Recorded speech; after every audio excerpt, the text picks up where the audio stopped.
নমস্কার দর্শক বন্ধুরা, সুস্বাদু কামড় রান্নাঘরে আপনাদের সবাইকে স্বাগত জানিয়ে শুরু করছি আজকে আরও একটি নতুন রান্নার ভিডিও নিয়ে। আজকে করব পায়েস। পায়েস আমাদের সবারই প্রিয় জিনিস।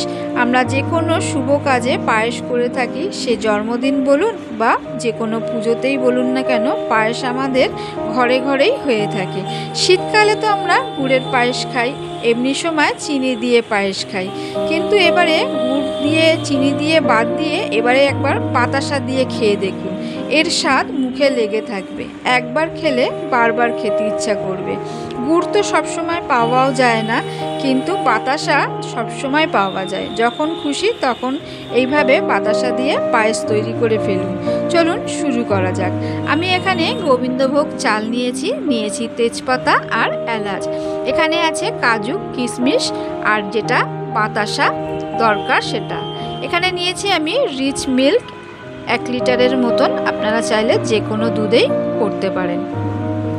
দুধটাকে আমি বাটির মধ্যে ঢেলে নিলাম।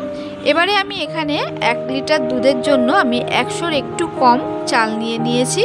এবারে আমি চালটাকে ভালো করে ঘি দিয়ে মাখিয়ে নেব।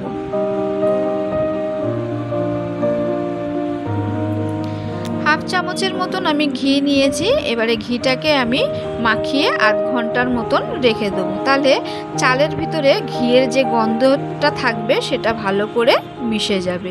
এইভাবে আমি মাখানো হয়ে গেছে। এবারে আমি গ্যাসের মধ্যে বসিয়ে দিয়েছি দুধটা একবার ফুটিয়ে নিয়েছি। এবারে আমি ভালো করে নাড়িয়ে নিলাম দুধটাকে। এবারে এর মধ্যে আমি দিয়ে দেবো এলাচ আর তেজপাতা। প্রথমে দিয়ে দিলাম তেজপাতা, এবারে আমি দিয়ে দিলাম এলাচ। এবারে আমি যে চালটাকে ঘিয়ের সাথে মাখিয়ে রেখেছিলাম এর মধ্যে দিয়ে দিলাম।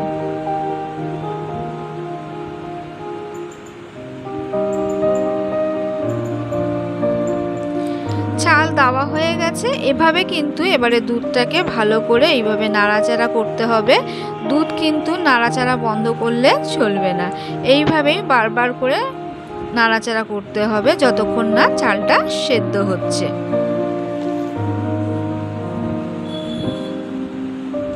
এবারে আমি এর মধ্যে দিয়ে দিলাম কিছুটা পরিমাণ নুন। নুনটা দিলে এর স্বাদটা ব্যালেন্স ভালো হয়, যে পাঞ্চা ভাবটা হয় সেই পাঞ্চা ভাবটা হয় না নুনটা দেওয়াতে। এবারে আমি পায়েসের এইভাবেই আমি কিন্তু নাড়াচাড়া করতে থাকবো যতক্ষণ না চাল সেদ্ধ হচ্ছে। এইভাবে বারবার তুলে তুলে দেখবেন যে চালটা সেদ্ধ হয়েছে কিনা।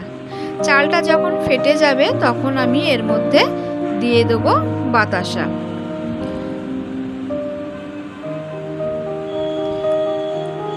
চালটা আমার সেদ্ধ হয়ে এসছে, দেখতেই পাচ্ছেন চাল কিন্তু ফেটে গেছে। এবারে আমি এর মধ্যে দিয়ে দেবো বাতাসা। চাল সেদ্ধ হওয়ার আগে কিন্তু কোনো মিষ্টি দেবেন না, তাহলে কিন্তু চাল সেদ্ধ হতে সময় নেবে। এইভাবে আমি বাতাসাটাকে দিয়ে ভালো করে ঘাঁটতে থাকবো। এইভাবেই ঘুরিয়ে ঘুরিয়েই কিন্তু হাতা চালাতে হবে, না হলে কিন্তু তলায় লেগে যাবে বা এর স্বাদটাও কিন্তু অতটা আসবে না ওপরে সর পড়ে গেলে। এইভাবে নাড়াচাড়া করতে করতে একদম ক্ষীরের মতন যখন হয়ে যাবে তখন এটাকে একটু ঝোল থাকতে থাকতে নামিয়ে নেবেন, না হলে কিন্তু চাল অনেকটাই টেনে যাবে। পায়েস নামানোর পরে কিন্তু গাঢ় হয়ে যায়, সেই জন্য আগের থেকে একটু ঝোল ঝোল থাকতেই নামাবেন। এই আমার আজকের রেডি হয়ে গেছে বাতাসার পায়েস। একবার করে খেয়ে দেখবেন, ভালো লাগবে। Thank you for watching. এবারে নামানোর আগে আমি দিয়ে দিলাম কিশমিশ আর দিয়ে দেবো কাজু। এখানে কিন্তু আমার গ্যাস বন্ধ করাই আছে। আমি জাস্ট এবারে ওপর দিয়ে কাজু আর কিশমিশটা দিয়ে নামিয়ে নেব। দেখতেই পাচ্ছেন কতটা ক্ষীরের মতন হয়েছে, এর স্বাদও কিন্তু দারুণ হয়েছে।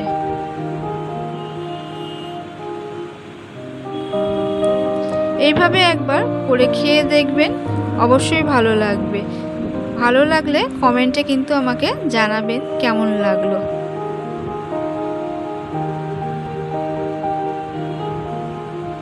আজকের ভিডিওটি যদি আপনাদের ভালো লেগে থাকে অবশ্যই like, comment, share and subscribe করতে ভুলবেন না। যারা আমার চ্যানেলে নতুন আছেন তাদের কাছে অনুরোধ রইল চ্যানেলটিকে সাবস্ক্রাইব করে পাশে থাকার জন্য। যারা আমার চ্যানেলটি সাবস্ক্রাইব করে রেখেছেন তাদের কাছে অসংখ্য ধন্যবাদ।